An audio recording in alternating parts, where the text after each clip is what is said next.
Selama masa belajar di rumah, sangat penting bagi kita untuk menjaga kesehatan. Tubuh yang sehat dan bugar dengan daya tahan tubuh yang tinggi akan membantu kita terhindar dari serangan berbagai penyakit, serta meningkatkan konsentrasi saat belajar. Beberapa cara yang dapat kita lakukan untuk memelihara kesehatan adalah makan makanan sehat bernutrisi, olahraga secara teratur, dan istirahat yang cukup. Makanan yang bernutrisi sangat diperlukan tubuh agar tetap sehat dan berfungsi dengan baik. Jumlah nutrisi yang diasup tubuh harus tepat dan seimbang sesuai kebutuhan, tergantung usia, jenis kelamin, susunan genetik, gaya hidup, dan kondisi kesehatan. Nutrisi juga tidak boleh terlalu berlebihan karena tidak baik bagi tubuh. Apa itu nutrisi? Nutrisi atau gizi adalah substansi organik yang sangat dibutuhkan oleh makhluk hidup. Makhluk hidup memerlukan nutrisi untuk pembentukan energi, menjaga berlangsungnya fungsi normal setiap organ dari sistem tubuh, pertumbuhan, pemeliharaan dan perbaikan, serta reproduksi.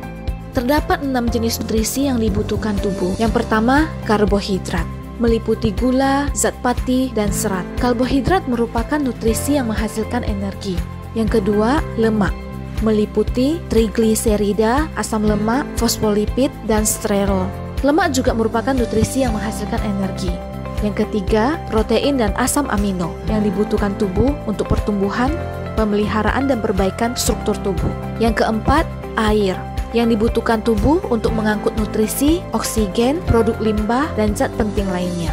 Air juga dibutuhkan untuk banyak reaksi kimia, untuk struktur dan perlindungan tubuh, dan untuk mengatur suhu tubuh. Yang kelima, vitamin diperlukan tubuh untuk mengatur proses metabolisme.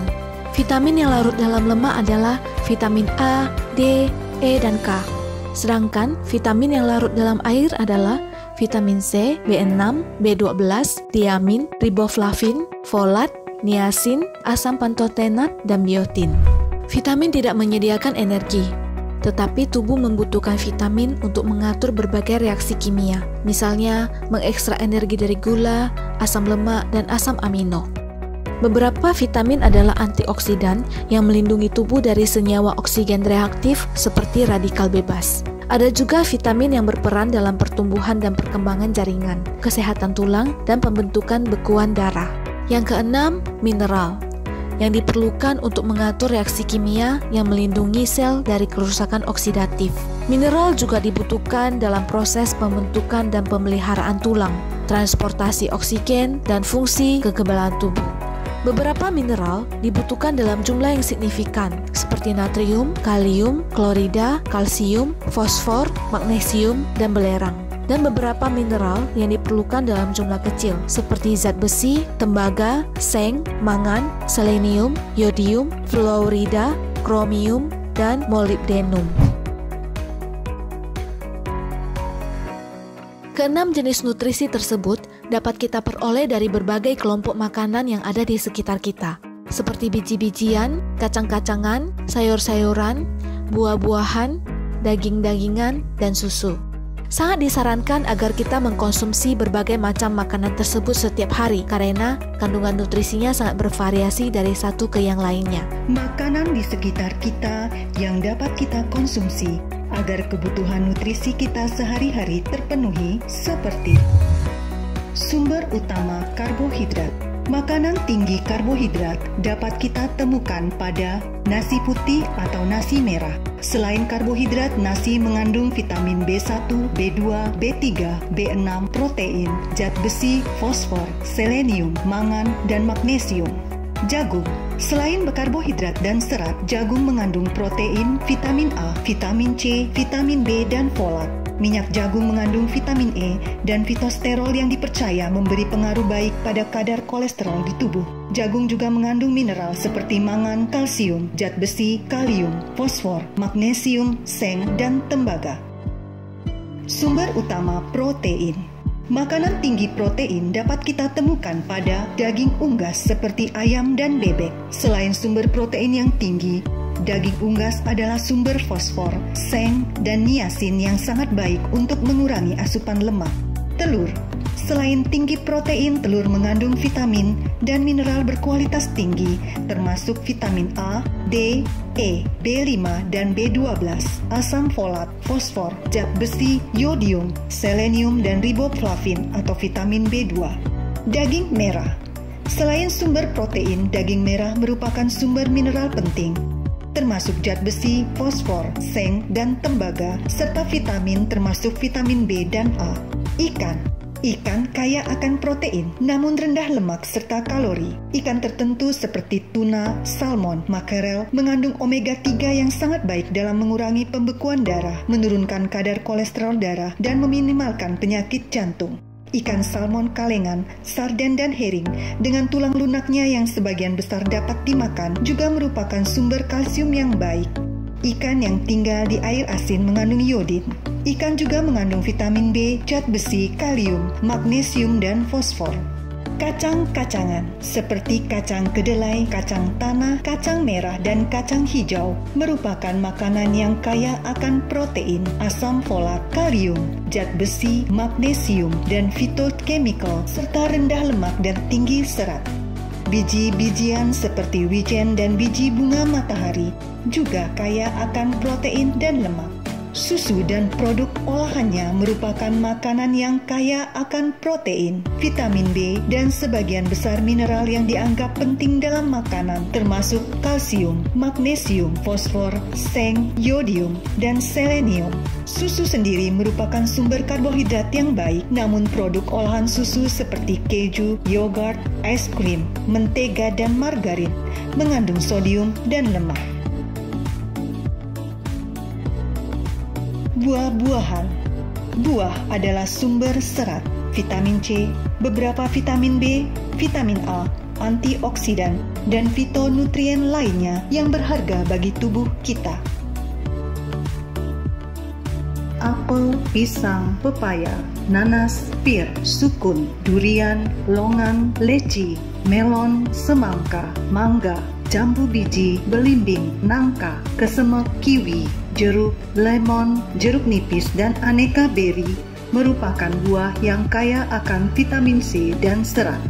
Selain vitamin C dan serat, apel mengandung pektin, yaitu serat larut yang membantu mengurangi kolesterol dalam darah. Pisang mengandung vitamin B6, potasium, magnesium, tembaga, mangan, karbohidrat, protein, dan lemak. Pepaya mengandung vitamin A, vitamin B1, B3, B5, vitamin E, vitamin K, likopen, kalsium, potasium, folat, dan magnesium. Sukun mengandung kalium.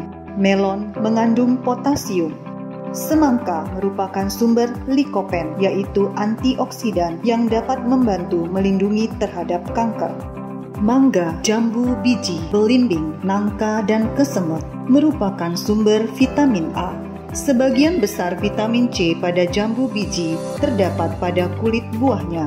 Jambu biji juga mengandung likopen dan karotenoid dengan sifat antioksidan. Jeruk merupakan sumber folat dan mengandung antioksidan yang baik untuk kesehatan. Jeruk juga mengandung karbohidrat, gula, lemak, protein, tiamin, riboflavin, niacin, asam pantotenat, vitamin B6, kalsium, zat besi, magnesium, fosfor, kalium, dan zinc. Lemon mengandung bioflavonoid yang dapat membantu mencegah kanker. Aneka beri seperti stroberi, blackberry, blueberry, cranberry, raspberry, currant merupakan buah yang kaya akan potasium, vitamin A, magnesium, dan kalsium. Penelitian juga membuktikan bahwa cranberry dan blueberry sangat baik dalam mencegah infeksi saluran kencing. Alpukat yang kaya lemak tak jenuh tunggal yang tinggi, namun rendah lemak jenuh, bebas sodium dan kolesterol. Alpukat merupakan sumber serat makanan yang baik dan mengandung lutein, yaitu salah satu karoten yang merupakan fitokimia dengan sifat antioksidan. Sayur-sayuran juga sangat sehat bagi tubuh kita. Sayuran menyumbang banyak vitamin dan mineral, serta serat larut dan tidak larut. Berbagai sayuran yang ada di sekitar kita yang bisa kita konsumsi, misalnya brokoli, bunga kol, seleri, labu siam, kentang, labu kuning, ubi jalar, keladi, bayam, pare, kubis, bengkuang, lobak, selada, okra, daun sop, cabai, tomat, dan buncis yang kaya akan vitamin C. Selain vitamin C, beberapa sayuran tersebut juga mengandung beberapa nutrisi lain. Misalnya vitamin A juga ada pada brokoli, cabai, tomat, labu kuning, ubi jalar, keladi, dan bayam. Magnesium ada pada okra. Potasium ada pada kentang, labu kuning, ubi jalar, dan keladi. Lobak dan kubis mengandung fitokimia yang dapat membantu tubuh dalam mencegah kanker. Tomat merah juga mengandung likopen, sejenis antioksidan yang dapat membantu tubuh dalam mencegah kanker. Likopen dalam tomat yang dimasak atau yang sudah diproses akan lebih mudah diserap daripada tomat segar. Bayam mentah selain mengandung vitamin A dan vitamin C juga merupakan sumber dari folat yang baik. Sedangkan bayam yang sudah dimasak memperoleh nutrisi tambahan seperti riboflavin, vitamin B6, kalsium, zat besi, dan magnesium. Meskipun bayam adalah sumber zat besi dan kalsium yang baik, asam oksalat yaitu zat kimia yang ada dalam daunnya menghambat penyerapan zat besi oleh tubuh.